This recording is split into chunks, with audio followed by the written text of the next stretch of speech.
Já chegamos a 57.400, rumo aos 58 mil inscritos, com a nossa programação regional e com as transmissões esportivas.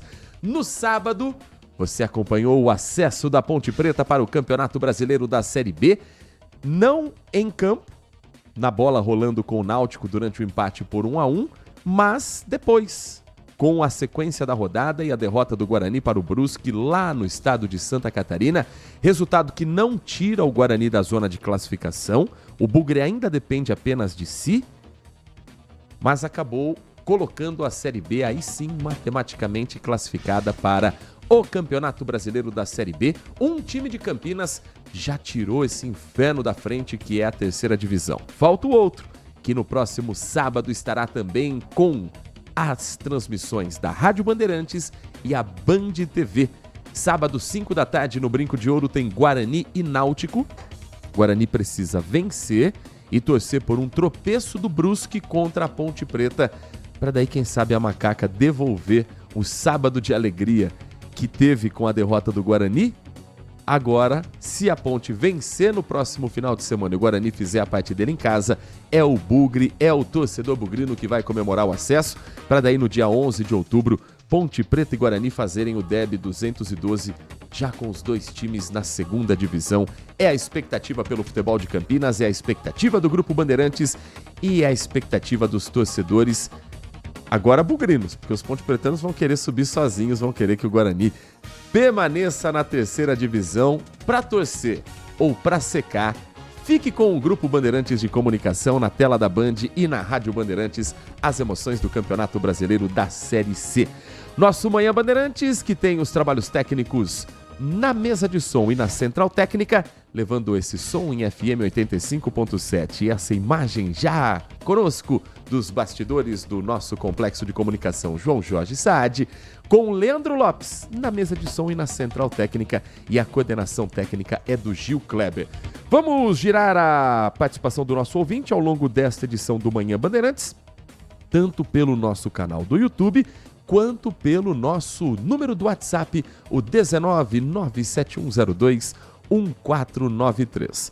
Nos últimos dias eu estou em dívida com você, ouvinte da Rádio Bandeirantes, função programa mais curto na sexta-feira, dos compromissos que às vezes aparecem também de última hora, a gente não conseguiu colocar com frequência os comentários dos nossos ouvintes, mas hoje a gente vai dar um jeito. Hoje você vai fazer parte também desta edição do Manhã Bandeirantes. 10:06. Vamos falar com você que nos dá carona pelas ruas, avenidas e estradas que cortam o nosso interior paulista. Quero começar falando de algumas interdições que acontecem na cidade de Campinas. Um trecho da Rua Padre Vieira, no centro da cidade, está interditado por obras nesta manhã de segunda-feira.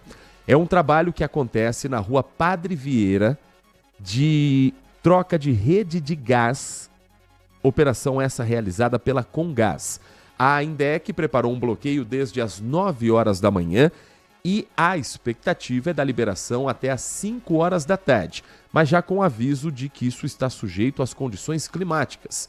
Não há previsão de chuva, daqui a pouco a Nath Luquezzi vai contar isso certinho pra gente. Mas se tudo der certo, antes do horário de pico do fim de tarde, do fechamento de comércio, a expectativa é que esse serviço já esteja liberado. É a Rua Padre Vieira, na altura do número 734. É o trecho que fica entre a Moraes Salles e a Rua Cônego Cipião. Então o motorista deve evitar esse trecho, fazer ali o desvio sinalizado pelas equipes da concessionária, da Indec, e a sinalização do desvio é orientando os motoristas a seguirem pela Avenida Doutor Moraes Salles, depois pelas ruas Antônio Cesarino e Rua Riachuelo, para daí sim retornar à Rua Padre Vieira, acima do ponto de bloqueio. Isso não afeta as linhas de ônibus do transporte coletivo municipal que circulam pela região. Tem bloqueio também sendo realizado nesta segunda-feira no Cambuí.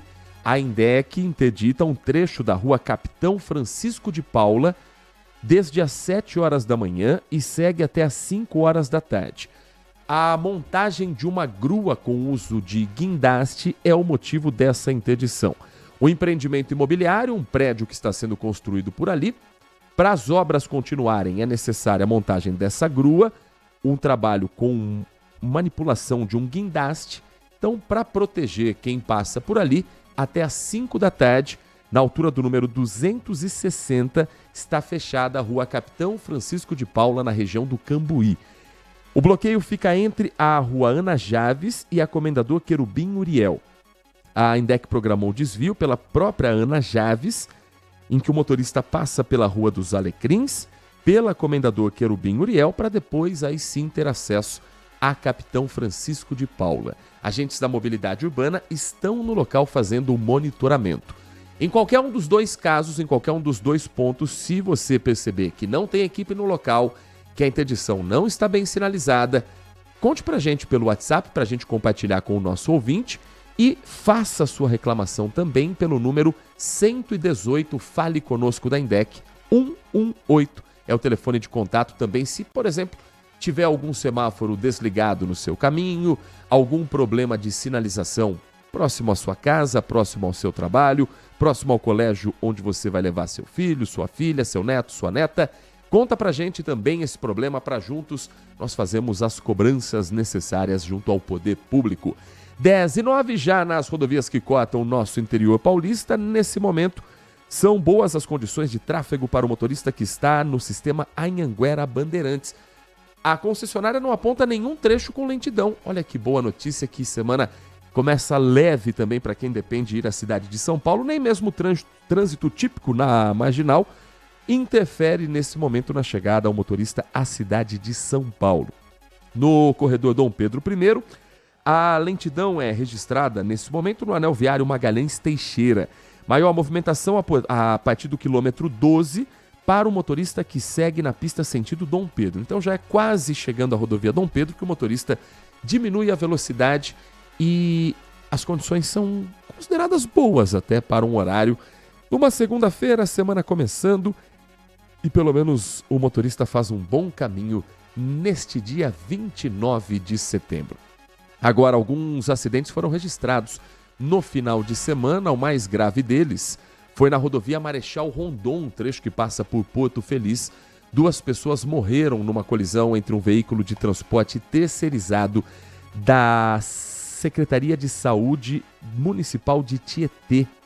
Um homem de 53 anos e uma mulher de 75 anos foram as vítimas. Quilômetro 122, rodovia Marechal Rondon. Segundo a Prefeitura de Tietê, o veículo seguia com pacientes para hemodiálise em Itu. O carro capotou depois de estourar o pneu. 5 pessoas estavam no veículo, uma saiu ilesa, 2 foram socorridas, uma em estado grave, outra em estado leve, e as 2 que infelizmente não resistiram aos ferimentos. Segundo a nota da Prefeitura, a ocorrência é acompanhada com as autoridades e a Prefeitura presta todo o apoio à família envolvida em cada uma dessas vítimas. Agora, estourar um pneu não é algo comum assim na rodovia. Claro que a perícia vai fazer o trabalho para saber se o veículo encontrou algum objeto, algum obstáculo no meio do caminho que tenha provocado esse acidente, ou se há algum tipo de falta de manutenção.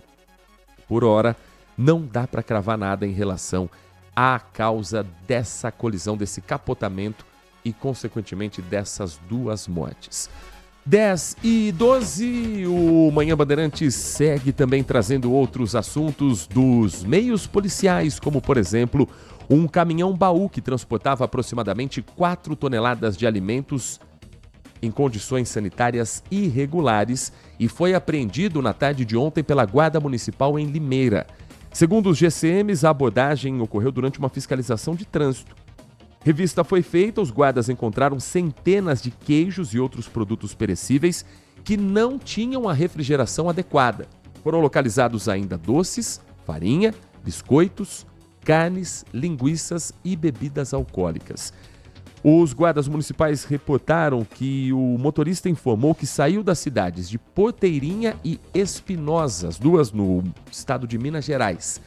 Recolheram mercadorias de produtores clandestinos e estariam vindo vender aqui na região. A carga tinha como destino cidades do interior de São Paulo, inclusive Limeira, mas depois passaria por outros municípios aqui também. E seria distribuída até chegar ao bairro do Brás, em São Paulo. Profissionais da vigilância sanitária afirmaram que a temperatura no interior do veículo poderia ultrapassar os 40 graus naquele momento. E estamos falando de queijo, que precisa de uma conservação numa temperatura boa. E a maior parte dos produtos não estava apta para o consumo humano, mas seria revendido mesmo assim. O caminhão e a carga foram apreendidos e os responsáveis vão responder em liberdade por esses crimes contra o consumidor. Os alimentos vão ser descartados ainda hoje no aterro sanitário e a ocorrência foi registrada na Central de Flagrantes da cidade de Limeira. Importante que a investigação não pare por aqui. É preciso saber quais eram os comércios que iriam comprar esse tipo de produto para entender se o comerciante estaria sendo enganado ou agiria de má fé. Se aquele que colocaria o queijo na prateleira sabia das condições do transporte e do momento da abordagem em diante, como seria também a chegada desses produtos, se o queijo, uma vez podre, seria aceito ou não por esse comerciante, senão essa pessoa também tem que responder por crime contra o consumidor. A gente comprar um produto num mercado, numa conveniência, numa padaria, é vítima, porque você não tem como saber as condições em que eles estão armazenados. Agora, o consumidor não tem como saber a partir do momento que tem contato com o produto. O dono do estabelecimento tem, pela nota fiscal, pela forma como o produto é transportado, ele tem contato com esse transportador. É importante que essa ocorrência amplie também o leque de investigação. Estamos falando de algo muito sério, de algo muito grave, que é a relação de consumo a partir de alimentos. 10h15 e olha só o que aconteceu em Campinas. A rede Mário Gatti foi condenada, assim como a prefeitura da cidade, por não higienizar uniformes dos socorristas do SAMU, o Serviço de Atendimento Móvel de Urgência e Emergência. A sentença foi proferida pela Terceira Vara do Trabalho de Campinas, impondo a obrigação de disponibilizar aos socorristas do SAMU vestimentas de trabalho devidamente higienizadas, não permitindo que eles deixem o local com as vestimentas utilizadas no atendimento à população.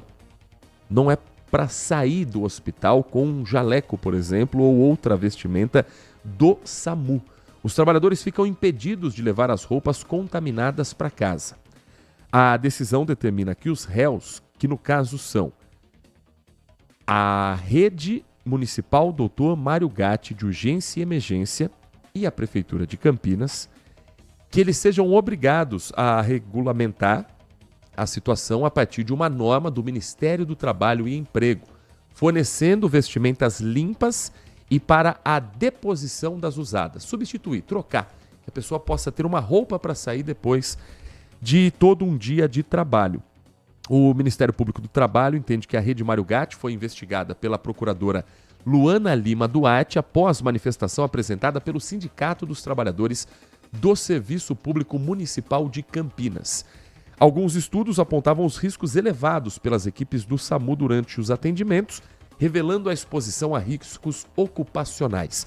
Vamos entender um pouco melhor com a Laís Peçanha, jornalista que todas as tardes está na tela da Band, no Acontece a partir de 1h, e hoje conosco também conta um pouco mais sobre essa decisão do Ministério Público do Trabalho. Oi, Laís!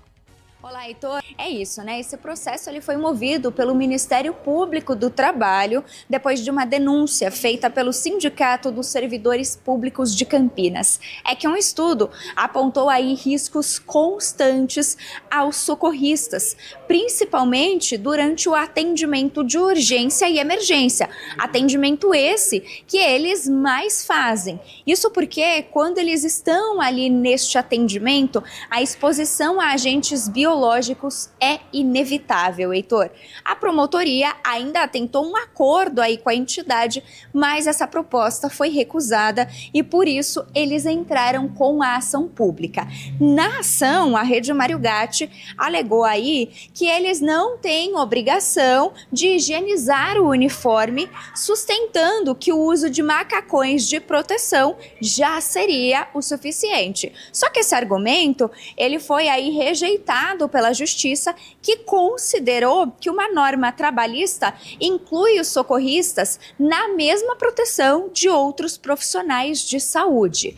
No despacho, Heitor, a juíza determinou que a rede hospitalar e o município disponibilizem roupas limpas a esses profissionais de trabalho. Fica determinado também que estes profissionais de trabalho, eles não podem sair do serviço com essas roupas utilizadas, ou seja, eles não podem mais levar esses uniformes para casa. A determinação ainda prevê a instalação adequada de espaços para entrega dessas vestimentas limpas e, claro, um depósito adequado também para entrega aí das roupas sujas depois que esses trabalhadores acabam o dia de serviço. Se essa determinação, Heitor, for descumprida, a multa é de R$10 mil por dia e por item, tá? A juíza também afirmou ainda que o descumprimento dessas normas coloca em risco os trabalhadores e a sociedade, já que essa aí é uma norma de saúde coletiva. Eu volto com você no estúdio. Muito obrigado, Laís Peçanha. 13h, a Laís espera você na tela do Acontece, coladinho com os donos da bola com Carlos Batista. 13h tem o seu telejornal na hora do almoço na programação do Grupo Bandeirantes pela Band TV Campinas. Estava falando sobre acidentes, faltou falar sobre um que aconteceu na madrugada de domingo. O motorista perdeu o controle da direção e bateu contra uma mureta. Capotou em plena rodovia Miguel Melhado Campos, quilômetro 90 na rodovia, na pista sentido rodovia Santos Dumont. A polícia militar rodoviária atendeu o local e identificou que o condutor abandonou o carro, deixando um passageiro ferido no chão e saindo do local como se nada tivesse acontecido. O carro saiu da alça de acesso da rodovia Miguel Melhado para entrar na rodovia Santos Dumont. Ali ele perdeu o controle. O trecho fica ali mais ou menos na região do Cidade Cíngia, bem perto de uma travessia de pedestre, bem perto de uma passarela. A polícia ainda não soube informar o motivo do motorista ter saído do local. O trecho é geralmente visado por assaltantes. Então não se sabe se ele se assustou com alguém na pista ou se ele não estava em condições de ficar ali para aguardar o atendimento por possíveis consequências, mas a vítima foi arremessada a cerca de 30 metros de distância, aquela que permaneceu no local e precisou de um resgate. Foi encaminhado em estado gravíssimo ao Hospital Municipal Mário Gatti, em Campinas, e o veículo foi removido pelo guincho da unidade de atendimento do DER. O emplacamento do carro não tinha nenhuma restrição. Chassi não tinha nenhuma identificação de o carro ser roubado ou furtado. Então, pode ser que o problema fosse o condutor ou algo que o tenha assustado, mas não se sabe sequer da relação entre motorista e passageiro até o momento. Prioridade para o atendimento da vítima em estado grave. Depois vem as perguntas sobre quem estava junto, para onde iriam, o que provocou o acidente. E tentar, pelas imagens de monitoramento e pelo documento desse veículo, pelo levantamento da placa do chassi, chegar até o proprietário nesta segunda-feira, pelo menos entender o que é que aconteceu e por que a pessoa deixou o veículo e uma pessoa para trás que precisava do socorro médico. 10h21, no último sábado foi celebrado no Brasil o Dia Nacional da Doação de Órgãos. Segundo o Ministério da Saúde, o Brasil realizou mais de 7.090 transplantes de órgãos e mais de 12.700 transplantes de córneas. Estamos falando de quase 20 mil procedimentos em 2025. Mas a fila de espera ainda é muito grande. Ainda tem muita gente que não sabe se vai conseguir um transplante a tempo da necessidade que o corpo tem. A repórter Lucimeire Ramalho preparou material especial sobre a doação de órgãos, conhecendo gente que recebeu a tão esperada notícia de que a cirurgia poderia ser realizada. Falou também com especialistas sobre o que ainda faz muita gente não se colocar como doadora de órgãos e traz um alerta sobre essa fila que mostra a necessidade de falarmos sobre esse assunto. Depois de 5 anos de hemodiálise, o transplante de rim chegou na vida do Aloísio. Uma ligação da médica foi o sopro de vida que ele precisava. Porque quando o telefone residencial toca, né, a gente pensa só besteira, infelizmente. Você estava me dizendo como que foi, o que a pessoa te falou na hora que você atendeu o telefone? A frase, vamos transplantar? Eu falei, lógico. O transplante foi feito em 2020, deu tudo certo. E de lá para cá, a vida é outra. Coisas que eu não fazia, estou fazendo hoje, como hoje eu danço, né, eu não fazia de jeito nenhum. Voltei para academia, fazer musculação, que quando eu fazia 5 anos de hemodiálise, você não pode fazer nada com os braços. Os seus braços são a sua vida, né? A máquina está ligada ao braço, né? Em 2024, o Brasil bateu o recorde de transplantes realizados pelo Sistema Único de Saúde. Foram mais de 30 mil, um aumento de 18% se comparado com 2022. Mas é preciso mais. Segundo o Ministério da Saúde, atualmente, cerca de 80 mil pessoas ainda aguardam na fila por um transplante. De acordo com este médico, membro da Comissão Hospitalar de Captação de Órgãos do Hospital Mário Gatti, o problema é que ainda existe muita desinformação. Tem um pouco de crenças religiosas, tem muito de desinformação, né? Não sabe como funciona, está achando que o paciente está vivo, a gente está tirando órgãos de um paciente que ainda está vivo, né? A gente tem toda uma chancela, tem todo um cuidado, é um negócio muito sério. No Brasil, a parte de transplante, de doação é extremamente rigoroso. Duvido que a gente seja pego com uma surpresa desagradável dessa, né? Mas geralmente tem essa parte da família não estar bem informada ou do que o paciente não deixou. E essa desinformação impacta diretamente nas doações de órgãos. Aqui no Hospital Mário Gatti, de 2022 a 2025 até agora, foram feitas 11 captações. Segundo o especialista, um número baixo, frente à demanda que se tem atualmente. Olha, a gente tem as córneas, pele, osso, intestino, pâncreas, rim, fígado, pulmão, coração. Você pode doar um fígado vai para uma pessoa, o pâncreas vai para outra, um rim para uma pessoa, outro rim para outra pessoa, uma córnea para uma pessoa. Então, assim, dá uma infinidade de gente. Semelhança da doação de sangue, você consegue socorrer outras 6 pessoas que dentro do sangue a gente consegue separar 6 elementos importantes ali. O Aloísio, igual a tantos outros transplantados, sabe bem dessa importância. E hoje, ele só tem a agradecer. O transplante só é feito através da morte cerebral. Quer dizer, os outros órgãos estão funcionando, né? Então, doa, gente, doa. Tem mais pessoas aí, a fila é imensa, infelizmente, né? E as pessoas estão precisando, né, desses órgãos, né? E a forma de você poder se apresentar como doador é conversar com a sua família. Conversar com as pessoas próximas, conversar com aquelas que você sabe que no momento de maior dificuldade estarão ao seu lado. Também não adianta se abrir para as redes sociais, falar para o mundo todo, se na hora do aperto você sabe quem é que vai estar do seu lado. Então, para essas pessoas, família, esposa, marido, pessoa mais próxima, dizer que você é um doador de órgão, uma doadora de órgãos, é uma forma de você, num momento que ninguém quer pensar sobre isso, pelo menos deixar plantada aquela semente. Eu já falo publicamente que eu sou doador de órgãos, Nath Luquezzi. Se alguém um dia precisar e algo for útil da minha parte, já está publicamente divulgado isso aqui também no Manhã Bandeirantes. Bom dia para você. Bom dia, eu também, Heitor. Eu acho que vai tudo para baixo da terra, né? Que possa ser usado para salvar outras vidas. Eu, apesar de jovem, a gente tem que pensar desde novo, né? É uma conversa que a gente tem que ter desde sempre, que pode acontecer a qualquer momento, né? 10h26, segunda-feira, com temperaturas bem altas. Neste momento, os termômetros do Cepagre marcando 28,6 graus. É a máxima até agora na cidade de Campinas, num dia em que a mínima foi de 19,4 por volta das 7 horas da manhã. Ou seja, praticamente 20 graus, é um dia quente, em que a umidade relativa do ar segue baixa. Inclusive, recebi agora há pouco, como cadastrado dos alertas da Defesa Civil, a seguinte informação. Olha, 29 minutos atrás, pouquinho antes de entrarmos no ar, a Defesa Civil despachou uma mensagem de texto com a notícia de que a baixa umidade relativa do ar é registrada em Campinas, Bragança Paulista e atinge municípios vizinhos.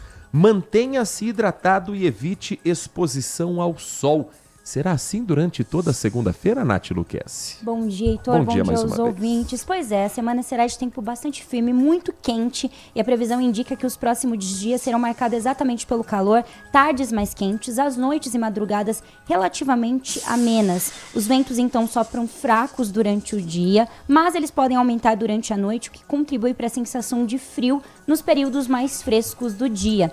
Aí a pergunta, né? E a chuva, ela vem essa semana? Essa semana ela não deve retornar, principalmente de forma mais significativa, apenas agora na próxima semana. Então, durante essa semana, exatamente isso, umidade relativa do ar bastante baixa, novamente alerta da Defesa Civil. Então, quanto à presença de uma frente fria também, que está sobre o Oceano Atlântico, ela não deve trazer instabilidade aqui para nossa região, não. Então, mantém-se assim baixa a probabilidade de chuva para essa semana. Hoje a máxima será de 33 graus, bastante quente. Terça-feira as máximas podem atingir novamente os 33 graus, mantendo o tempo seco e ensolarado. Então uma semana seca, ensolarada, bastante quente, mas com noites com uma probabilidade de ter um climinha um pouquinho mais ameno. Às 10h28, nós vamos para um rápido intervalo. Ainda hoje, a sua participação pelo nosso WhatsApp 19971021493. E olha, tem novidade nas regras sobre as bets a partir do dia 1º de outubro. Nós vamos entender que novidades são essas, como ela impacta o mercado de jogo no Brasil, se impacta para as empresas ou para os apostadores. E logo depois do intervalo, em instantes, esse vai ser o assunto aqui do nosso Manhã Bandeirantes. A gente já volta com esse e com outros temas nesta segunda-feira, abrindo a semana com muita notícia na RB. Manhã Bandeirantes. Agora, notícias da hora com as notícias locais, nacionais e internacionais, direto da redação da Rádio Bandeirantes. A Rede Mário Gatti e a Prefeitura de Campinas foram condenadas após uma denúncia do Ministério Público de Trabalho a pagar uma indenização por danos morais coletivos no valor de R$200 mil, por não higienizar os uniformes dos socorristas do SAMU. A sentença impõe à rede a obrigação de disponibilizar aos socorristas vestimentas de trabalho devidamente higienizadas, para que não levem roupas contaminadas para casa. O descumprimento dessa e outras medidas podem gerar uma multa diária de R$10 mil por item. Esta condenação ainda cabe recurso. A Rede Mário Gatti informou em nota que o macacão do SAMU é um uniforme operacional e não se enquadra como equipamento de proteção individual, como máscaras, aventais e luvas, que são descartáveis. A rede ainda afirmou que o uso correto dos EPIs torna um risco de contaminação direta do macacão mínimo ou inexistente. A rede já recorreu da decisão da primeira instância e aguarda agora a decisão do Tribunal Superior. De Campinas, Daniel Rosa. Você ouviu Notícias da Hora, aqui na Rádio Bandeirantes. Consumidor, muitas vezes, a qualidade do combustível que você coloca no tanque do seu veículo pode ser tão diferente quanto o preço que você paga por ele. Por isso, procure abastecer em postos de sua confiança e exija sempre o cupom fiscal. É seu direito e a sua garantia. Recap, Sindicato dos Postos de Combustíveis de Campinas e Região. Acesse recap.org.br. Seu almoço merece mais do que pressa. Merece sabor, tradição e a excelência da cozinha italiana. No Família Giani, você encontra o almoço executivo perfeito. Pratos preparados com ingredientes selecionados, combinações que encantam o paladar e a experiência de um verdadeiro restaurante italiano. Tudo isso em um ambiente ideal para transformar a sua pausa do dia em um momento especial. Rua Pedregulhos 27, Chácara da Barra. Família Giani, da nossa família para a sua família. Bem, amigos, estou de volta à Band com o programa Galvão e Amigos. Falaremos de futebol, automobilismo e vários outros esportes. Comigo estarão Casagrande, Falcão, o Mauro Naves e sempre convidados especiais. Haja coração para essa novidade. Galvão e Amigos, toda segunda, 10h30 da noite, ao vivo, na Band TV. Manhã Bandeirantes. Agora são 10h32, 10h32. O Ministério da Fazenda, ainda no mês de junho, confirmou que passa a valer uma nova alíquota de 18% sobre as bets a partir do dia 1º de outubro. É a chamada causa da regra da noventena. A equipe econômica do governo propôs aumentar a taxação hoje de 12% para 18% sobre o GGR das bets. GGR é a sigla para Gross Gaming Revenue, um termo em inglês que se refere a uma métrica para calcular a receita bruta gerada por diferentes modelos de apostas, os chamados jogos de azar, independente se são feitas de maneira física ou digital, que é onde entram também as chamadas bets. Vamos entender um pouco mais sobre que mudança é essa na regra e o que isso impacta para um setor que vem movimentando demais a economia. Os números do primeiro semestre mostram esse potencial de arrecadação com mais de 2 bilhões de reais destinados a áreas prioritárias como esporte, turismo e segurança pública. O nosso convidado nesta edição do Manhã Bandeirantes é o Felipe Fraga, diretor de negócios da Estrela Bet. Felipe, muito bom dia, obrigado por atender o nosso convite, é um prazer ouvi-lo aqui na Rádio Bandeirantes Campinas. Bom dia, o prazer é meu de falar com vocês. Sempre bom contar um pouco sobre o nosso mercado e falar com a Bandeirantes é sempre legal. Conta pra gente, explica o que é esse cálculo de GGR e como é que isso impacta nas apostas, nas bets feitas pelos clientes no dia a dia. O GGR, como você falou bem, o Gross Game Revenue, ou resultado bruto do jogo, ele é a conta realizada entre o total de apostas feitas, sejam essas apostas, as apostas nos jogos como cassino online ou as apostas esportivas, deduzidas dos valores entregues como prêmios. Então, essa conta, né, é uma conta de subtração simples, ela dá o resultado desse chamado GGR. E é sobre esse GGR que é aplicado o alíquota percentual, hoje de 12% e potencialmente agora de 18%, como forma de arrecadação por parte do governo federal, do Ministério da Fazenda. Isso já estava conversado no processo de regularização, de regulamentação no Brasil, ou o mercado, o setor foi pego de surpresa? O mercado foi pego de surpresa. Quando o governo estipulou as regras da regulamentação, uma regulamentação, e me permite apontar, muito sonhada e clamada pelas empresas sérias que hoje estão regulamentadas no Brasil, para ter regras no jogo, o preço estabelecido foi de 30 milhões de reais pela outorga, mais 12% sobre o GGR apurado mensalmente. Então, quando num período relativamente curto pós-regulamentação já existe um aumento de metade, né, saindo de 12% para 18%, pega o setor de surpresa, porque não foi esse o preço que havia sido proposto no início da regulamentação. Então, é algo que nós estamos trabalhando para comunicar, dialogar com os nossos representantes, tanto o Ministério da Fazenda quanto no Legislativo, para entender os impactos que isso pode causar. Felipe, quando a gente pega uma empresa que produz qualquer tipo de alimento, bebida, a gente vê que a mudança na alíquota ou a mudança na carga tributária, ela acaba sendo repassada para o cliente. Então, por exemplo, sobe o preço do chocolate. O cliente, no final, no supermercado, ou ele vai encontrar uma embalagem menor, com o mesmo preço, ou ele vai encontrar um produto que simula aquele famoso sabor chocolate.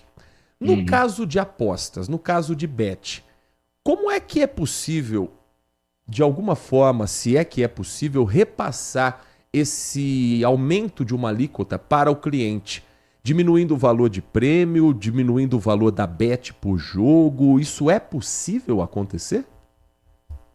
O exemplo do chocolate é muito legal, porque eu brinquei exatamente isso com minha família essa semana. Quando eu era criança, as barras eram maiores, né? Hoje já não são tanto. No nosso caso, o nosso produto é muito singular, porque não é uma venda de um produto, não é uma entrega de produto. É um momento de entretenimento, de diversão. É como se a pessoa adquirisse um bilhete. Como você tem um parque de diversão, ou você tem um fliperama de shopping, onde você carrega um cartão com aquele saldo e brinca com aquele. É mais ou menos a mesma coisa, obviamente, sendo um produto destinado a adultos, né, responsáveis e tudo mais. O que pode impactar, na verdade, é uma diminuição nas cotações que são aplicadas. Vou dar um exemplo, tentar dar um exemplo relativamente simples, trazendo a cidade de Campinas. Se a gente pegar o derby campineiro aí de Ponte Preta e Guarani, espero que a Ponte já garantiu o retorno, espero que o Guarani também consiga voltar à Série B. Vamos imaginar um derby equilibrado, onde as cotações das duas equipes, numa partida pós-esportiva, sejam aí mais ou menos 1,8 para cada e 3 por empate, ou seja, para cada real apostado, se você apostar na Ponte e a Ponte ganhar, você recebe R$1,80, ou mesma coisa para o Guarani. O que poderia acontecer no nosso caso, que não seria um repasse do preço, é que esse 1,8 seria menor. Mas qual o impacto disso? Diferentemente de um produto de mercado, onde você não tem um mercado ilegal, você não tem como comprar um chocolate no mercado ilegal, infelizmente o nosso setor é atacado por um mercado ilegal muito grande. Mais da metade das apostas feitas no Brasil hoje são em sites ilegais, ou seja, sites que não são regulamentados, que não passaram pelo processo de outorga e licença do governo federal. Isso impacta muito no consumidor, porque o consumidor que opta por buscar o seu entretenimento de apostas em sites legais, ele não vai encontrar todo o mecanismo de proteção ao próprio consumidor que existe hoje nos sites regulamentados. Processo de conhecimento do cliente, de combate aos riscos, ainda que pequenos, da ludopatia, a proteção às apostas de menor de idade, políticas anti-lavagem de dinheiro, proteção contra a manipulação do futebol, tudo isso, os sites regulamentados já possuem mecanismos que garantem, ou melhor, que promovem as boas políticas de um jeito muito consolidado e estipulado pelo governo federal. Os sites legais não têm isso. Então, o que pode impactar é que, numa oferta menos atrativa, o público pode ser direcionado para sites legais que, além de tudo isso que eu disse, ainda não arrecadam, não acrescentam nada para a sociedade. Nath Luquezzi, nós estamos conversando com Felipe Fraga, diretor de negócios da Estrela Bet, sobre a possível mudança a partir do dia 1º de outubro também no mercado das apostas online. Bom dia. E o vice-presidente Geraldo Alckmin, ele defendeu que as propagandas das casas de apostas, elas contenham publicidade enganosa, como estabelece o Código de Defesa do Consumidor. Qual que seria o impacto disso também para vocês? O grande risco é mais a compreensão do que seria uma publicidade enganosa. O que é oferecido, o que é divulgado pelas empresas, ao menos regulamentadas, é exatamente uma opção de entretenimento. E, sendo um produto também para adultos, é perceptível que o momento que você entra para se divertir com a aposta, você sabe que esse momento de diversão ele tem dois caminhos. Ou você vai usar a sua diversão ali, o seu dinheiro, como eu usei os exemplos anteriores, ou você vai ter um resultado positivo. Acho que a grande diferença do jogo de apostas online regulamentado no Brasil para outras ferramentas de entretenimento é que, em vez de ganhar alguma fichinha que é trocada por algum brinde como um fliperama, o resultado é de fato um prêmio em dinheiro. O perigo da publicidade enganosa, ele é mais quanto às promessas que são feitas, mas tudo isso também já é previsto por meio da regulamentação, já é controlado pelo CONAR, já é comunicado não só a todas as empresas, aos seus parceiros, explicando quais são as medidas de jogo responsável, como eu falei, o produto destinado a maiores de 18 anos, que é entretenimento, não é investimento. Então, uma política restritiva de publicidade, ela pode gerar efeitos parecidos com o que ocorreram na Itália e na Holanda, onde ficou mais difícil para as empresas publicizarem e aumentou, assim, o mercado ilegal em vez do mercado legal.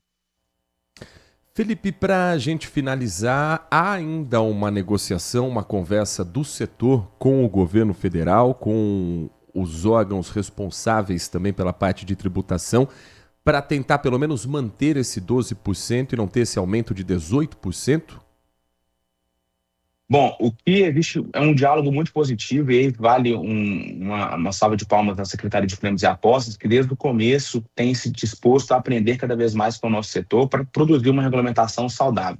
Obviamente, as necessidades ou inteligência do governo federal no âmbito da arrecadação nem nos compete tanto discutir, e nós respeitamos muito o ministro Fernando Haddad nesse ponto. O que nós tentamos fazer é dialogar e mostrar que o crescimento dessa alíquota, desse preço combinado, ela tende a causar um impacto muito negativo no setor, no lugar de causar um impacto positivo, porque sendo essa conta realizada em cima desse VGR, desse valor bruto, no final do dia, o impacto para as operações reguladas é muito maior. Enquanto, novamente trazendo esse ponto, o mercado ilegal continua nadando de braçada e se torna uma concorrência muito desleal. O caminho correto, é isso que nós dialogamos muito com não só o Poder Executivo, mas também o Poder Legislativo, um processo muito educativo também, é que o necessário é fortalecer o mercado legal, garantir mecanismos onde as pessoas não consigam jogar nos sites legais, isso vai direcioná-las na sua vontade de se divertir para o mercado legal, isso, consequentemente, com os 12%, já vai gerar toda a arrecadação e os devidos repasses às áreas fundamentais para o desenvolvimento do nosso país, de proteção ao esporte, à saúde e tudo mais. As empresas, o setor como um todo regulamentado, quer sempre um Brasil melhor e um Brasil divertido com as apostas. Nós conversamos com o Felipe Fraga, diretor de negócios da Estrela Bet, nosso convidado nesta segunda-feira aqui na Rádio Bandeirantes Campinas. Felipe, muito obrigado pela sua atenção com o nosso ouvinte. Bom trabalho a você, a toda a sua equipe. Espaço aberto para trazermos também novidades sobre esse setor que já mexe tanto com a nossa economia e com por que não dizer, o imaginário popular também. Um grande abraço para você, boa semana de trabalho. Obrigado. 10h43, a nossa programação da Rádio Bandeirantes segue contando para você novidades também sobre outras decisões, como por exemplo no Supremo Tribunal Federal. Quarta-feira é um dia importante para o julgamento entre vínculo trabalhista de motoristas e entregadores. A Nath Luquezzi vai explicar para a gente o que vai ser exatamente julgado pelo Supremo Tribunal Federal nesta semana, Nath? O início do julgamento, então, nesta quarta-feira, é sobre o reconhecimento de vínculo empregatício entre entregadores e os motoristas de aplicativos com as plataformas digitais. A controvérsia que é conhecida como uberização das relações de trabalho. A decisão a ser tomada pela Corte terá um impacto em 10 mil processos que estão parados em todo o país à espera desse posicionamento do plenário. Então serão julgadas 2 ações a partir de recursos protocolados por 2 plataformas, no caso a Rappi e Uber. As empresas contestam as decisões da Justiça do Trabalho que reconheceram o vínculo empregatício com os motoristas e entregadores. A Rappi, no caso, alegou que as decisões trabalhistas que reconheceram esse vínculo de emprego com a empresa desrespeitam a posição da própria Corte, que entende não haver relação de emprego formal com os entregadores. Já a Uber sustentou que é uma empresa de tecnologia e não do ramo de transportes e que o reconhecimento de vínculo trabalhista altera a finalidade do negócio da plataforma, violando assim o princípio constitucional da livre iniciativa de atividade econômica. Além das defesas das plataformas, os ministros vão ouvir durante todo o julgamento as sustentações orais de entidades que defendem o reconhecimento do vínculo trabalhistas de motoristas e entregadores. Então teremos que esperar até quarta-feira, dia 1º de outubro. Julgamento sobre a uberização vai ser a primeira pauta do ministro Edson Fachin como presidente do Supremo Tribunal Federal. Ele que está sendo empossado nesta segunda-feira, vai substituir o ministro Luiz Roberto Barroso. É um rodízio que acontece frequentemente, mandato de 2 anos à frente do tribunal, ficou o ministro Barroso, e o Edson Fachin, ministro do STF, além de presidir a sessão, será um dos relatores. O outro será o ministro Alexandre de Moraes. Então chegam ao Supremo a partir de recursos protocolados, como a Nath bem destacou, pelas plataformas Rappi e Uber. A discussão, talvez da nossa geração, seja essa. A relação entre o prestador de serviço e a empresa para quem ele está trabalhando. Isso vale para iFood, isso vale para Uber, isso vale para Rappi, isso vale para Zé Delivery, isso vale para qualquer empresa que paga para alguém entregar em nome dela ou fazer um serviço de carona em nome dela.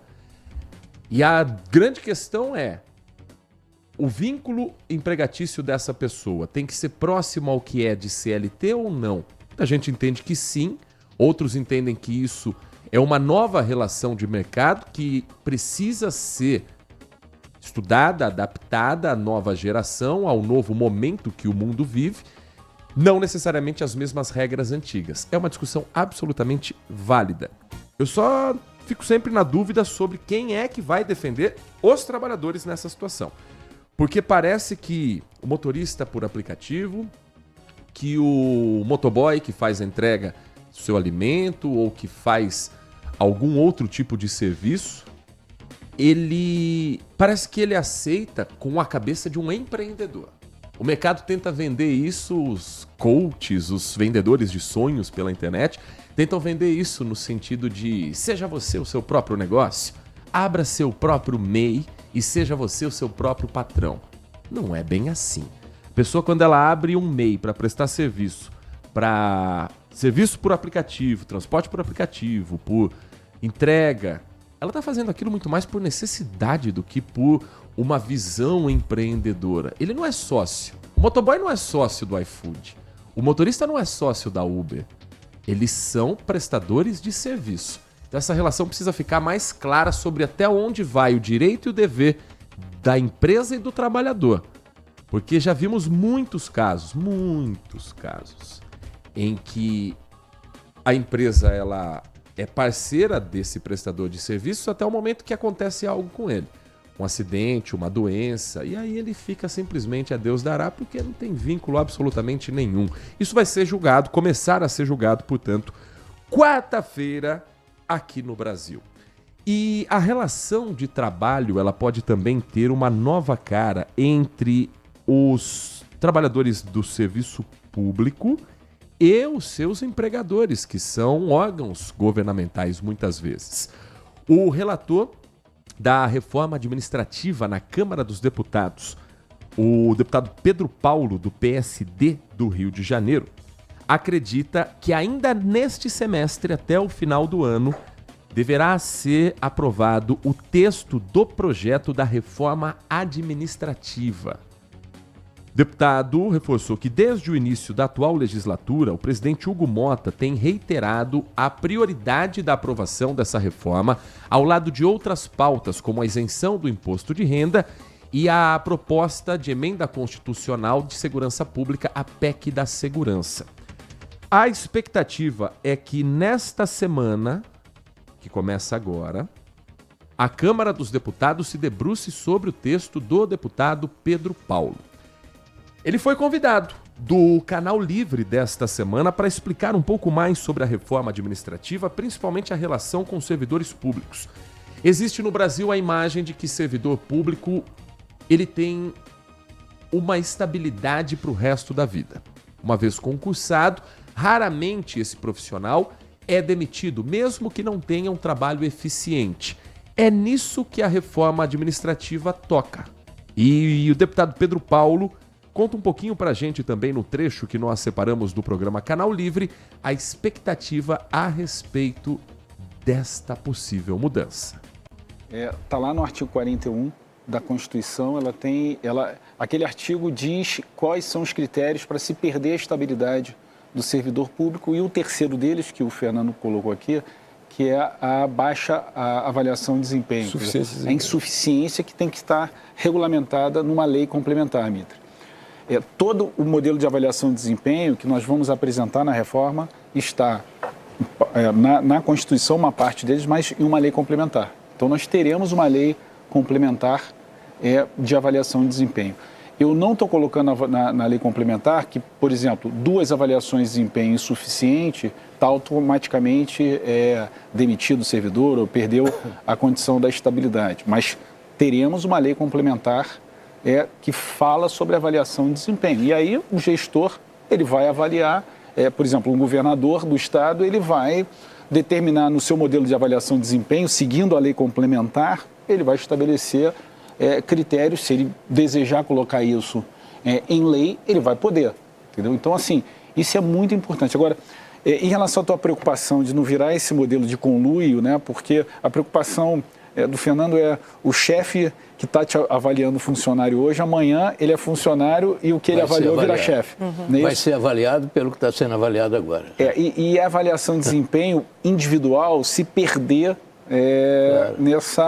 nesse modelo, ser uma avaliação de desempenho só tarefeira, né? O sujeito chegou atrasado, não chegou, aquela coisa que a população que está olhando ali fala assim, o que isso mudou minha vida? Então nós estamos amarrando a avaliação de desempenho, Fernando, com todo esse modelo de resultado, né, de bonificação. Por isso que é importante essa história da meta, do indicador, tá por órgão, por secretaria, no caso do governo federal, por ministério, porque uma coisa vai estar vinculada à outra. Por exemplo, se um órgão não tiver boa saúde fiscal, Mitre, para poder pagar o bônus de resultado, ok, não vai pagar o bônus, porque ele está lá comprometido, mas ele precisa, esse modelo estar instituído, dos indicadores das metas, sabe para quê? Para poder valer a progressão da avaliação de desempenho. Então, essas coisas estão amarradas na proposta que nós estamos apresentando para que isso... Não, pode terminar.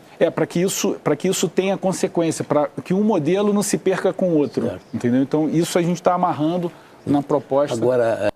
Esse o deputado federal Pedro Paulo, do PSD do Rio de Janeiro, falando sobre a reforma administrativa que, no otimismo do relator, será um assunto em pauta na Câmara Federal nesta semana.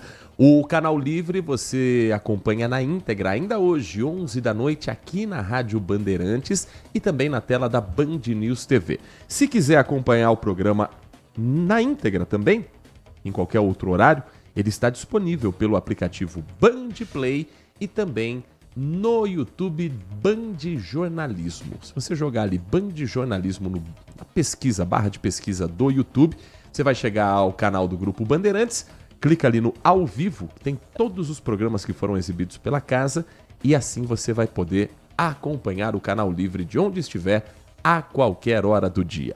10h53, vamos para um rápido intervalo. Na volta, o Manhã Bandeirantes traz os assuntos que hoje também estarão em pauta na Câmara Municipal da cidade.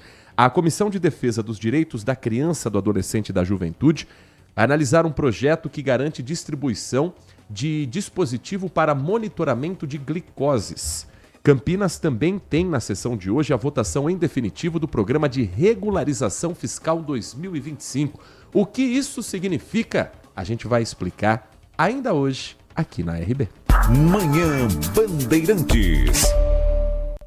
Agora, notícias da hora com as notícias locais, nacionais e internacionais, direto da redação da Rádio Bandeirantes.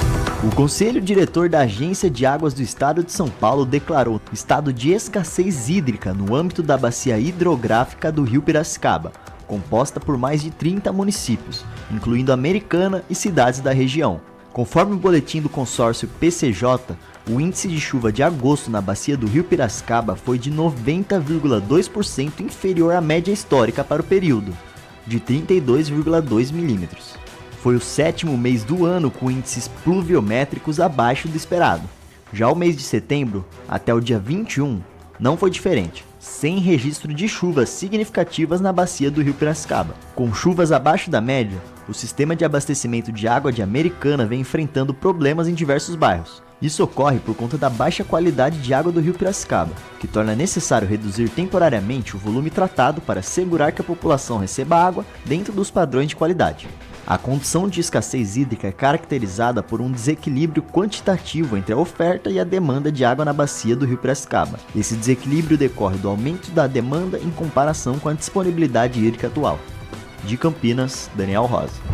Você ouviu Notícias da Hora, aqui na Rádio Bandeirantes. Apreciar um bom vinho e uma boa música não é em qualquer lugar que você encontra.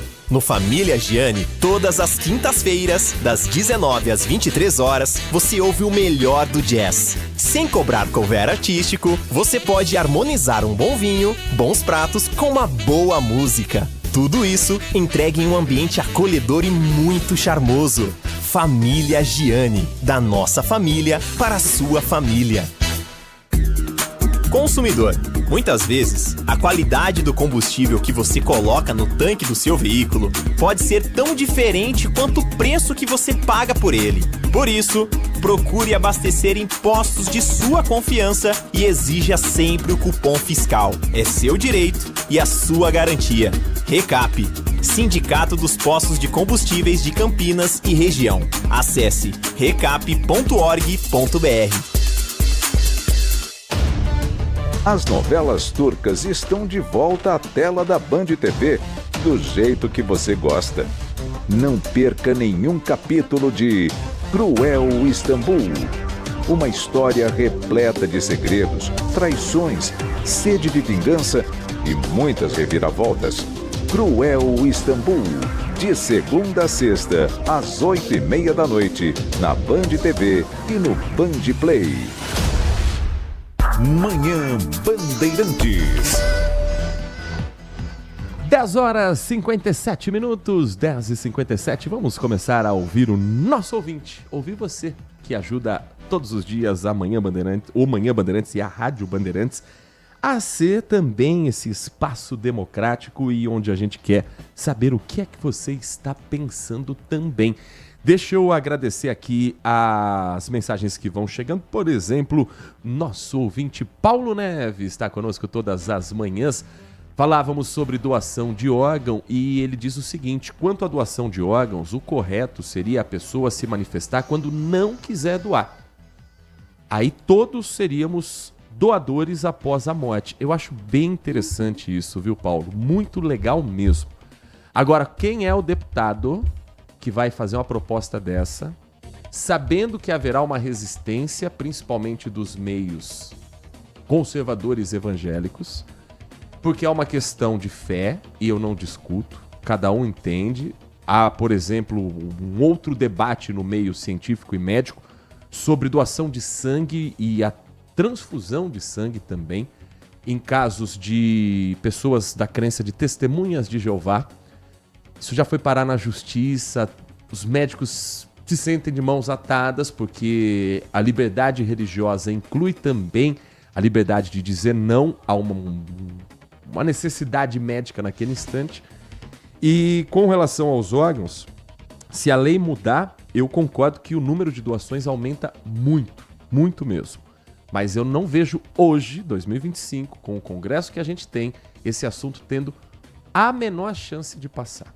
Infelizmente. Quem sabe num futuro próximo, com o Brasil pensando com outra cabeça, a gente consiga tirar os assuntos da discussão bíblica e colocar o assunto na discussão da nossa Constituição.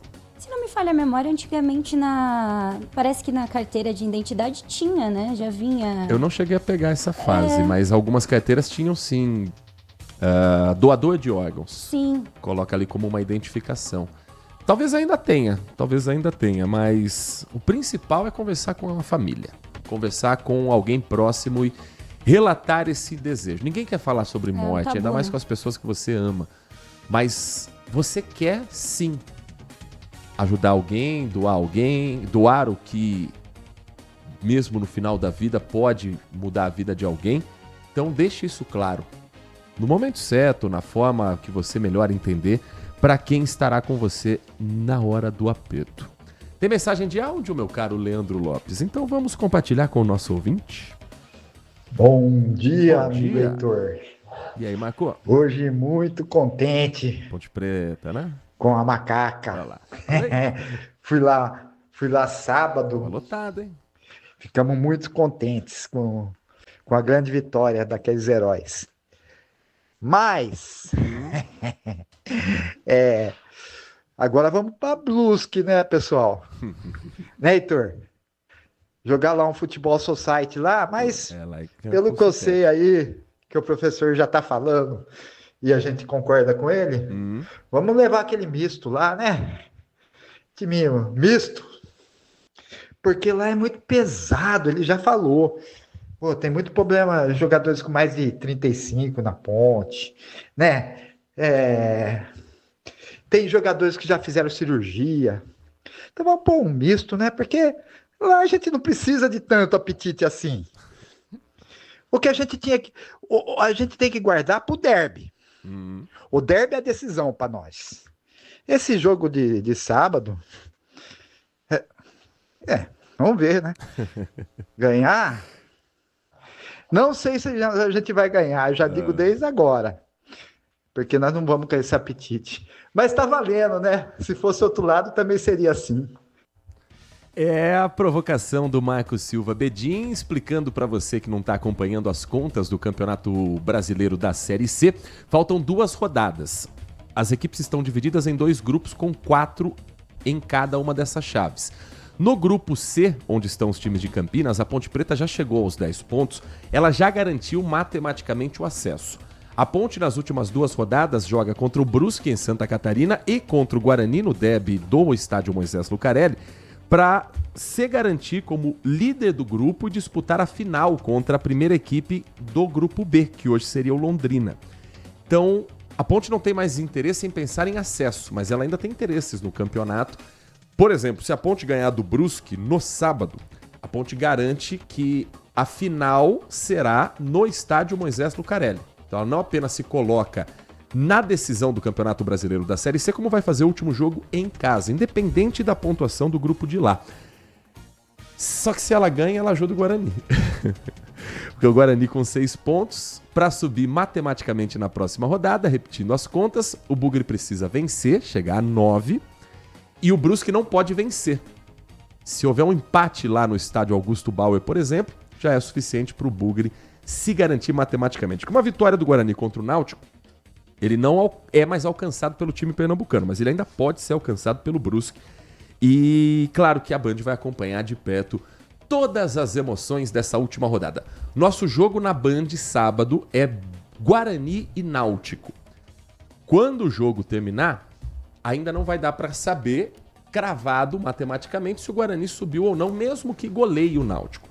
Se fizer um resultado bom, aumentam as chances, porque o saldo do Guarani hoje já é de 1 e o do Brusque é de -2.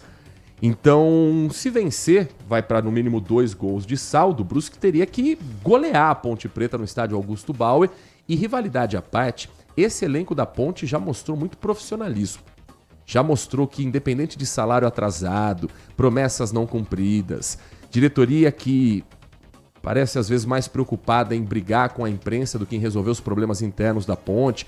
Ainda assim, o elenco, quando entra em campo, não pensa em mais nada. Tá invicto com o comando do Marcelo Fernandes, só não tá mais 100% porque empatou com o Náutico, mas já subiu. Subiu com salário atrasado, subiu com problema administrativo. Não acho que vá se preocupar tanto assim com o Guarani. Ou será que eu estou muito puritano no futebol? Eu acho que não. Acho que a Ponte vai lá para tentar ganhar o jogo. Se não ganhar, é da bola. Acontece. E aí, Walter Sena, o futebol de Campinas voltando a respirar e a Band testemunhando de perto o acesso da Ponte Preta e na expectativa para sábado que vem testemunhar o acesso do Guarani. Bom dia para você. Bom dia, Heitor. Bom dia, Nath. Bom dia a todos. É, de fato, ressurgindo das cinzas aí. Eu assisti ao jogo aí no sábado, a Ponte Preta não tava jogando nada, hein? Até aquele menino lá entrar, não me lembro o nome dele, menino da base, ele substituiu lá para os 40 ou 35 para frente do segundo tempo. Recebeu uma bola de cabeça, cabeceou de maneira magistral. Difícil um menino novo ter aquela tranquilidade e aquela técnica lá, viu? Miguel, ele subiu, né, com os olhos abertos, girou o pescoço, a cabeça e jogou no canto lá. O goleiro se esticou e não pegou. Mas a Ponte até então não estava jogando nada. Eu fiquei até preocupado, mas então acabou sendo justo o resultado porque empatou, né? E agora o Guarani me decepcionou, né? Porque o Brusque não tinha ganhado de ninguém até então. 0 ponto até então. E ganhou de virada, né? Então, quer dizer, cochilou lá de alguma forma o Guarani. O Guarani está com a falta de regularidade nessa segunda fase. Ele ganha um, perde outro, quer dizer, e a Ponte Preta, pelo que você já pontuou, né, que tá, boa parte do elenco está sem receber o salário e, curiosamente, está mordendo ali, entrando com a faca nos dentes e fazendo a sua parte. Então, que poderia ser mais irregular, né? O time da Ponte pela situação que até compreensível, que está vivendo, Então, aproveito para dar os parabéns aqui aos atletas da Ponte Preta que estão usando de profissionalismo, independentemente do problema extracampo. Eles estão honrando a camisa porque tem uma torcida ali apaixonada que vai no estádio, que toma chuva, toma sol, grita o tempo inteiro. Então eles estão fazendo a parte profissional de jogar bola. Às 11h06, 11h06, eu já trago mais participação do nosso ouvinte, porque antes a Nath Luquez tem uma informação importante da área de saúde aqui da cidade de Campinas. É reforma de um centro de saúde que muda local de atendimento temporariamente, Nath. Nessa segunda-feira, então, dia 29 de setembro, a Secretaria de Saúde de Campinas passou a direcionar os atendimentos de pacientes do Centro de Saúde Parque Valência para outras unidades básicas durante essa nova fase de reforma da estrutura. O objetivo é garantir a segurança dos funcionários e também dos usuários do SUS municipal, além de, claro, qualidade na assistência. Então, durante esse período, os serviços médicos de enfermagem, odontologia, Pediatria, ginecologia, exames laboratoriais, vacinação e entrega de alimentos passarão a ser realizados em unidades mais próximas, como Centros de Saúde Jardim Lisa, Santa Rosa, Vicente Pisani, Floresta, Jardim Florense, Sírios Cosmos e Campina Grande. Os agentes comunitários e os cadastros do SUS também foram transferidos para a Administração Regional 13, enquanto os agendamentos de especialidades estão sendo feitos na subprefeitura do Campo Grande. A proposta da Secretaria é manter o atendimento à população sem interrupções durante esse período, mesmo com a reforma em andamento. Claro, para os endereços, os horários de atendimento dos outros centros de saúde, eles estão disponíveis no próprio site da Prefeitura na área de saúde. 11h08, mensagem de áudio, ouvinte participa do Manhã Bandeirantes.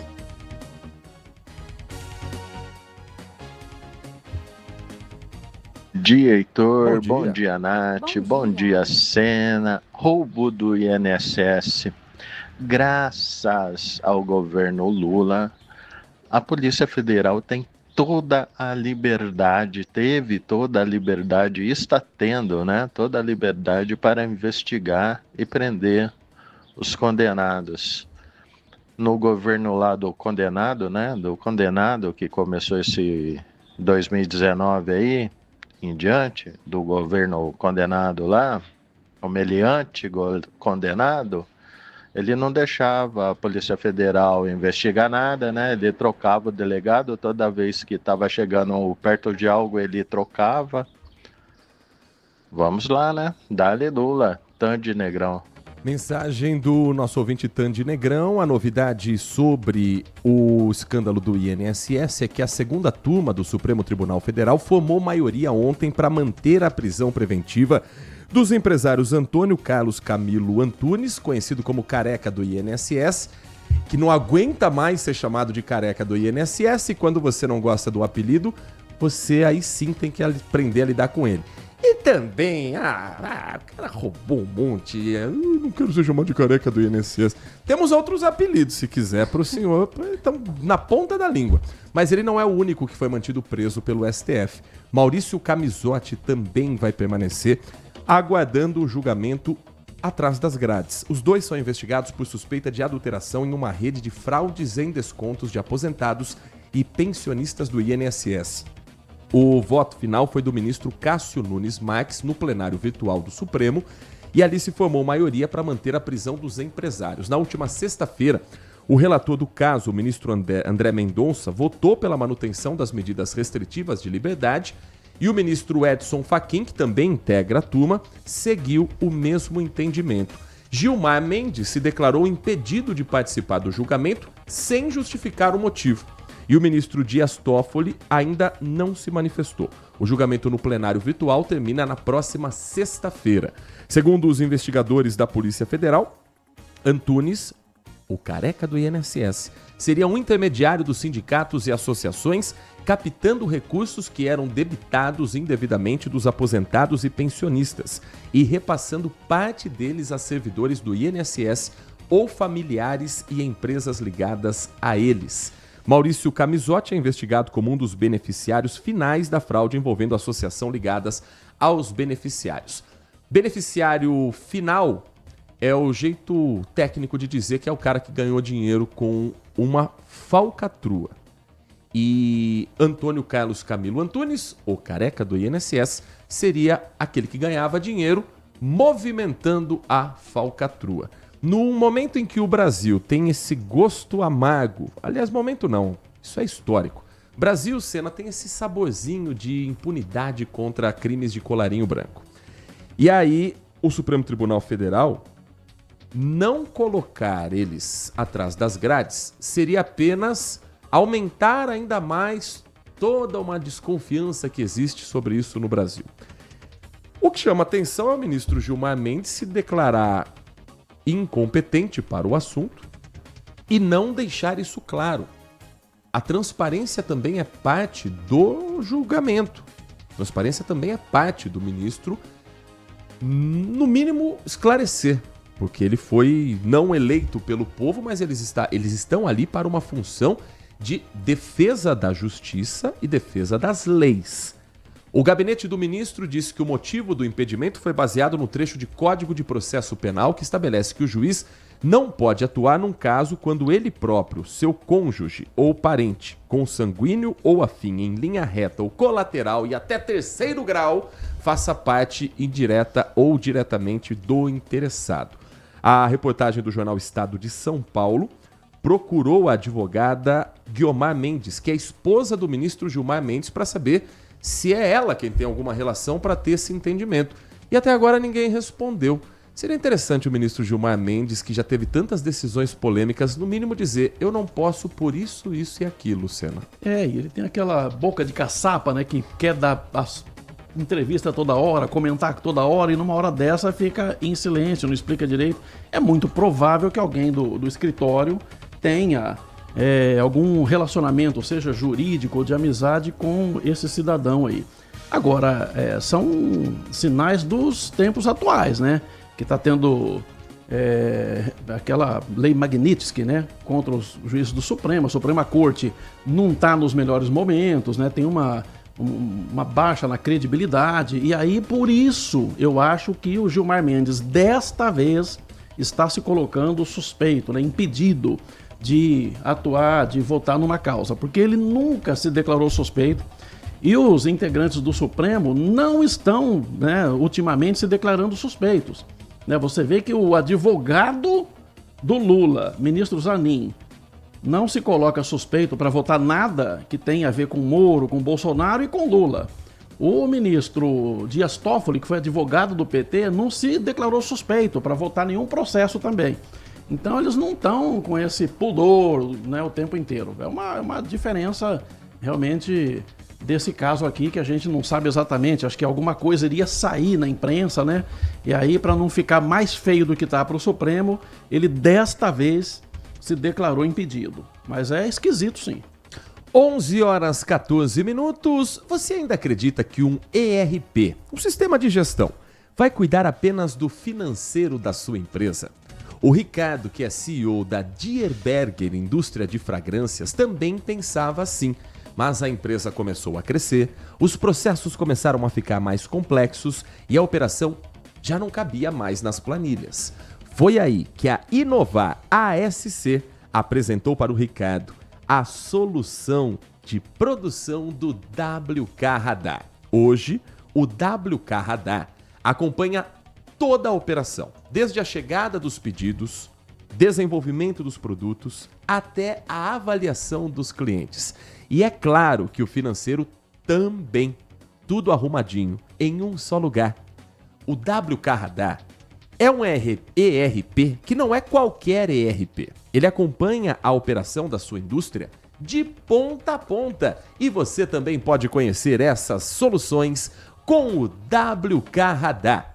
Porque com o WK Radar, você tem a automação e a integração dos processos da sua empresa, colocando tudo em ordem com WK Radar. Aqui na região de Campinas, você pode procurar a Inovar ASC para ter o WK Radar na sua empresa. Anote o número que eu vou te passar. O DDD é 19 3291 9650. 3291 9650. Você pode acessar também wk.com.br. WK Radar é a gestão da sua empresa em suas mãos. Rádio Bandeirantes. Nesse final de semana, terminava o prazo de uma assembleia eletrônica realizada entre os trabalhadores da Toyota e a empresa fabricante de veículos, a montadora japonesa instalada aqui no nosso interior de São Paulo. Vendavais, chuvas fortes, destelharam e, mais do que isso, destruíram parte da planta que fica na cidade de Porto Feliz. Isso parou a produção de veículos aqui do interior paulista, impactando a venda de veículos da marca não apenas no Brasil, mas também na Argentina, porque muito do que é produzido aqui no interior é levado para o país vizinho.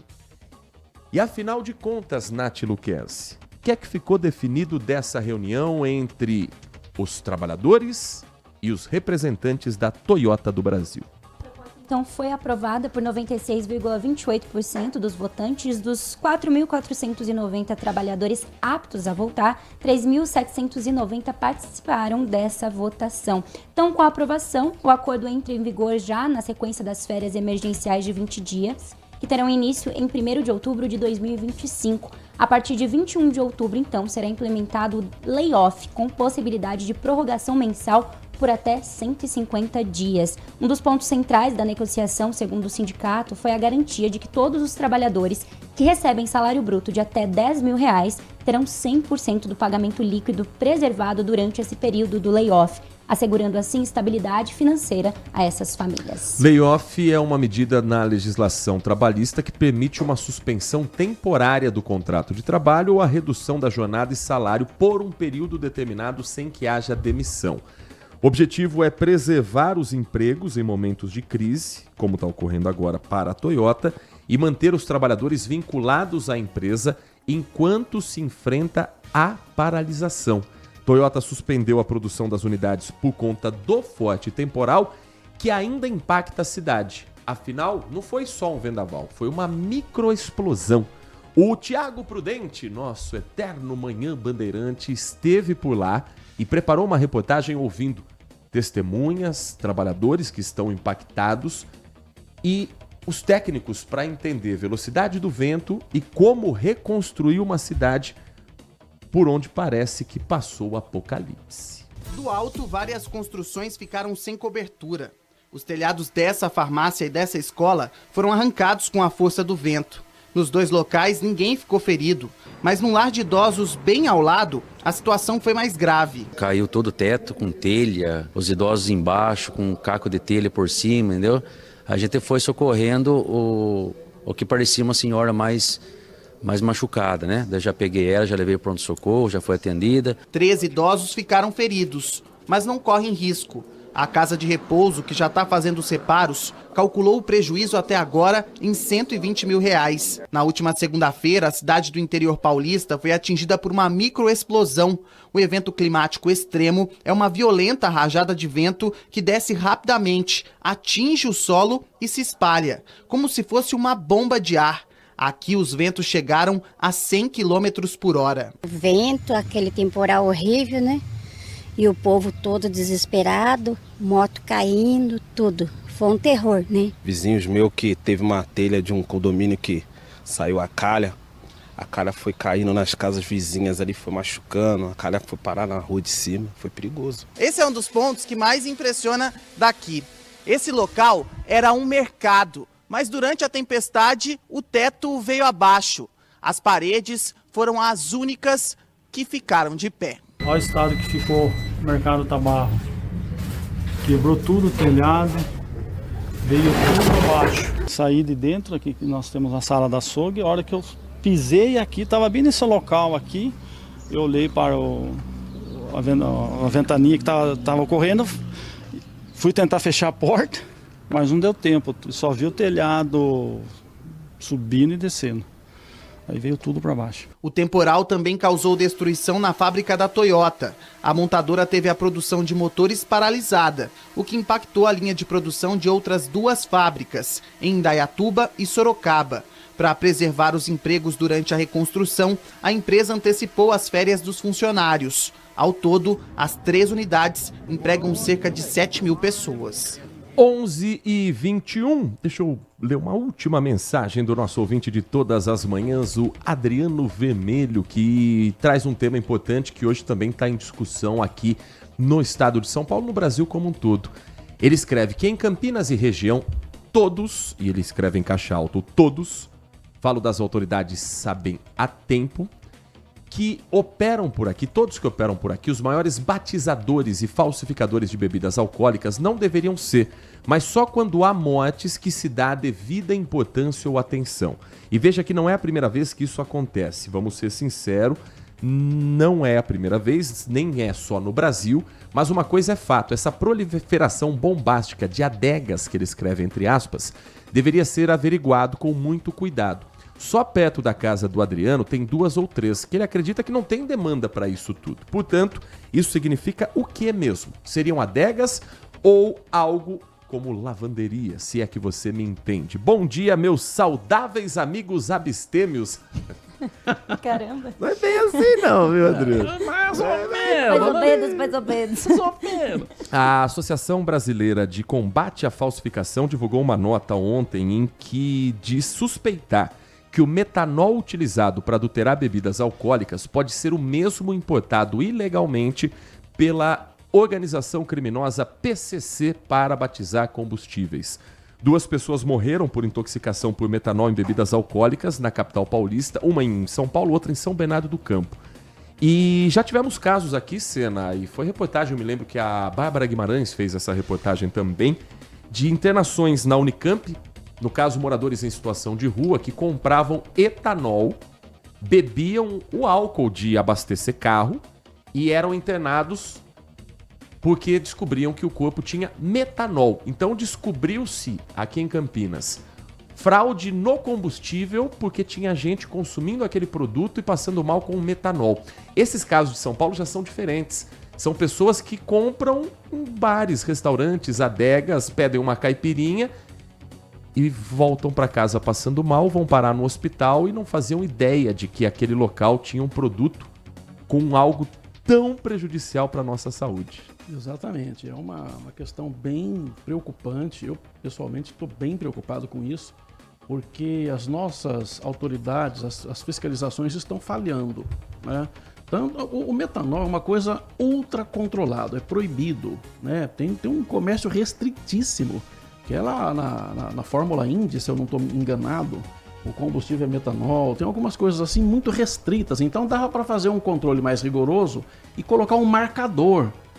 O que é um marcador? Você coloca uma substância química que, se você usar em outra coisa, ele aparece ali em qualquer análise ou muda de cor. Então, imagina você usar metanol na produção de bebida falsificada. Eu até quero acreditar que as pessoas que estão falsificando bebidas não estão misturando com metanol, porque é uma coisa altamente tóxica. Se alguém tomar lá uma quantidade mínima de metanol, ele pode ir à morte rapidamente, de acordo com o Ciatox, né, o Centro de Toxicologia da Unicamp. O que eu imagino que esteja acontecendo? Essas pessoas que falsificam bebidas têm lá uma produção bem rudimentar, que colocam em galões lá para fazer os seus depósitos, os seus reservatórios, e em algum momento aqueles galões devem ter levado, né, metanol. E aí aquela substância mínima que fica ali impregnada no plástico desses vasilhames acaba entrando em contato com a bebida na hora de se falsificar, fazer uma bebida lá fajuta falsificada. A vigilância sanitária tem que ficar em cima, tem que dar batidas nos bares, né? Infelizmente, quando se tem um problema desse, que é de saúde pública, tem que se desconfiar de todo mundo.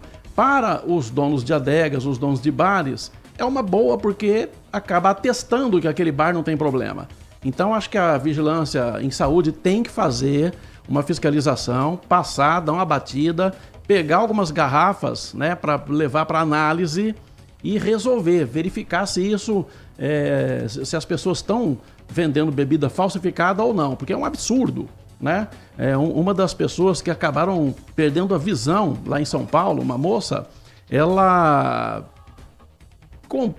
tomou um drink num bar caro, num bairro nobre em São Paulo, e estava com metanol misturado lá na sua bebida. Então, quer dizer, todo cuidado é pouco. Eu acho que daqui para frente as autoridades sanitárias precisam também se debruçar em cima disso e não ficar só esperando da conscientização de, às vezes, maus comerciantes que não estão nem aí para a saúde dos outros. 11h26, reta final do Manhã Bandeirantes, mas no pique ainda para passar aqui os assuntos que hoje serão debatidos na Câmara Municipal de Campinas.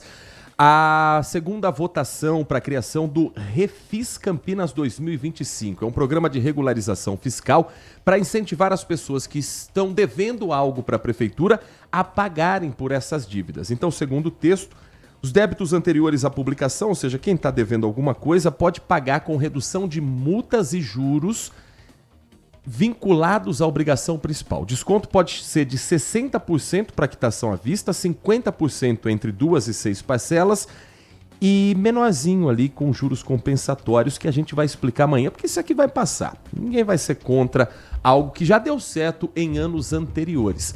Agora, tem um outro assunto que ainda está em discussão e vai ser hoje à tarde que uma comissão vai se debruçar sobre ele, Nath Luquezzi. A Comissão de Defesa dos Direitos da Criança e do Adolescente e da Juventude que vota hoje o parecer favorável ao projeto de lei que garante a distribuição gratuita de dispositivos de monitoramento contínuo de glicose para crianças de até 12 anos com diabetes tipo 1. O projeto de autoria do vereador Carlinhos Camelô, do PSB, define que o dispositivo deve conter sensor de glicemia para o controle do açúcar no corpo aplicado na parte posterior superior do braço ali, considerando a facilidade de aplicar e de usar. O sensor faz a mediação sem agulhas, furos ou sangue exposto. O projeto estabelece que o fornecimento desses dispositivos deve ser obrigatório, conforme prescrição por médico especialista da rede pública ou particular. Nath Luquezzi, já aproveite e conte pra gente quais as atrações do Band Mulher que você comanda daqui a pouquinho, 1h30 da tarde, com a companhia da Lari Lopes e com os nossos ouvintes também na tela da Band. Hoje nós vamos falar sobre menopausa, climatério, todos os tabus. Hoje a gente vai conversar com uma especialista sobre isso. Também vamos falar sobre viagem, porque agora segundo semestre tá aí, planejar as férias aí de finalzão de ano. É melhor quando a gente faz com antecedência para conseguir se programar e pagar menos. Então a gente vai ter dicas ao vivo e a cores para vocês, além de, claro, babados do mundo dos famosos, à 1h30 da tarde. Eu espero você. Volta amanhã no Manhã Bandeirantes? Com certeza, eu te espero amanhã. Então até lá.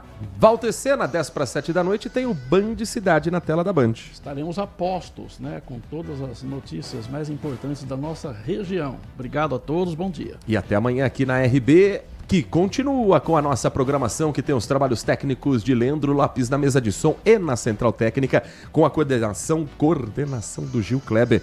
Vem aí o Nossa Área com o Carlos Henrique, o timaço de Carlos Batista. Um grande abraço para você e continue na RB.